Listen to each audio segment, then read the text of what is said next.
now you've just watched Monty Python. That's a clip from Monty Python and the Holy Grail.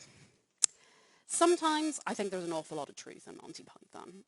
And certainly the French bashing clip that you were just watching, and hopefully got a much needed laugh out of in these dreary days, is kind of the 100 Years' War in a nutshell. It's England and France for not even 100 years. It is 114 years bashing each other. It's not even constant war. And so, yep, despite the name 100 Years' War, it was fought on and off between France and England between 1337 and 1453.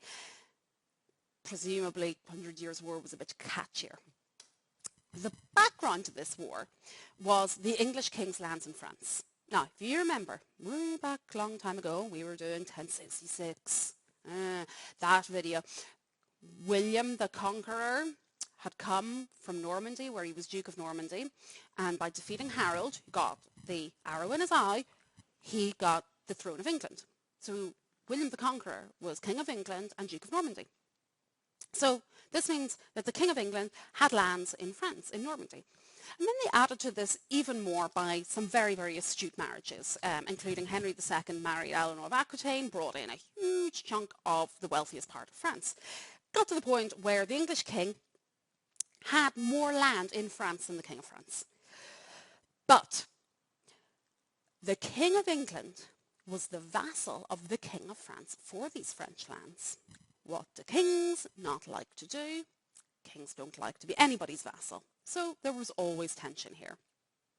This really, really came to a head in the 14th century.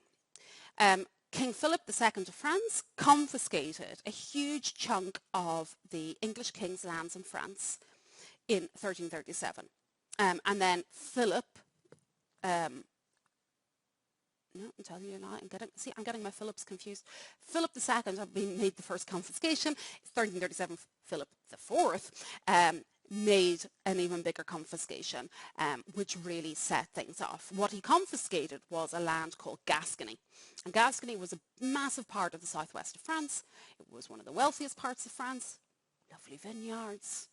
It's where Bordeaux is. Lovely part of the world altogether. And this really, really, really made the English king mad. To make things worse, what this picture on the right is meant to show is a family tree. The king at this point is Edward III of England. He has a pretty strong claim to being the King of France through his mother, who was a French princess. When the King of France, who was Charles IV, died in 1328, Edward thought that he deserved a shot at it. But the French nobles instead awarded the kingship to Philip IV, yeah, not original names, who became the first of the Valois dynasty of France. So Edward claimed that he should be King of France and King of England through his mother. And this is why they went to war, over Gascony and over who should be King of France. To begin with, the English were the ones winning. This picture on the right here shows France. The pink bits are the bit that England have, and the green bit is the bit that the King of France had. So the King of England had a lot of land in France. To begin with, the English were really doing very well. They had the best military technology. They had the longbowmen, and it gave them a huge military advantage over France, so that by 1360, the possessions they had reclaimed in France were roughly the same as they had been back in the 12th century. But the success was short-lived. The French chipped away over many years, and peace was proposed.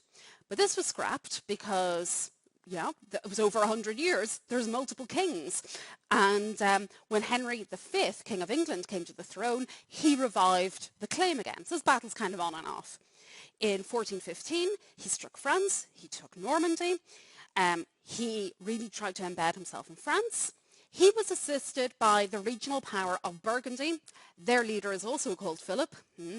Philip the Bold of Burgundy. Burgundy's the yellow-coloured bit on the picture on the right. You take a quick look at that and think, now why might Burgundy want to get involved? Yeah, I wonder why. Maybe they wanted to have a bit in between the two yellow bits so that they didn't have to go traipsing back and forth between their two enormous territories. So the Dukes of Burgundy were trying to play a game whereby they would side with whoever was going to let them unite their lands of Burgundy. This, combined with the French king, Charles VI, being insane, allowed Henry to march into Paris and take Paris, the capital of France. The Treaty of Troyes in 1420 made King Henry of England King of France. And you think it might end there, but it did not. Because Henry then died, and he left an infant son. And obviously, infants aren't very good at ruling or leading wars or the rest of it. And he wasn't expected to die. Got dysentery, I think. Anyway, the mood changes in 1429 when this lady appears. Jeanne d'Arc, or Joan of Arc. She was a 16-year-old peasant girl, and she arrived to try and convince the French crown prince, he's called the Dauphin, to convince him that she had been divinely sent by God to defeat the English. Joan was actually captured by the Burgundians in 1430, and they handed her over to the English, who tried her as a heretic. She was found guilty, and she was burned, so she became a martyr and a symbol of French resistance.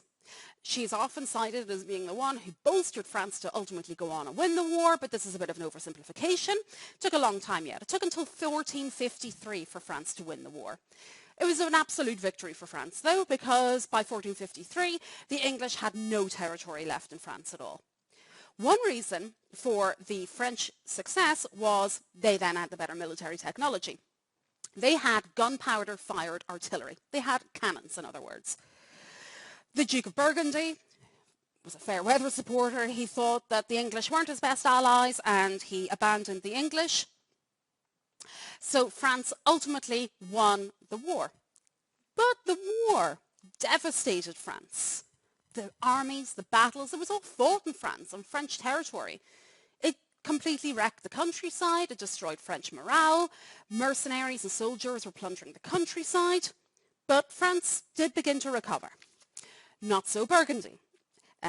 Burgundy, kind of victim of its own, trying to be smart. Their leader, Charles the Bold, was killed fighting. His daughter was the heiress. She tried to save Burgundy by marrying Maximilian of Habsburg, who was a Holy Roman Emperor. And she thought, oh, I'll bring myself under Holy Roman Empire protection. That'll save me against France. But nah, the French were still able to chip away at it because the Holy Roman Emperor really wasn't that bothered at all. Okay, so that is the end of the video on the 100 Years' War, and you can see how, yeah, it actually is really like Monty Python. The next video is going to be about revolts. What we're going to see are how these sort of big picture, high up level events really started to affect the ordinary people.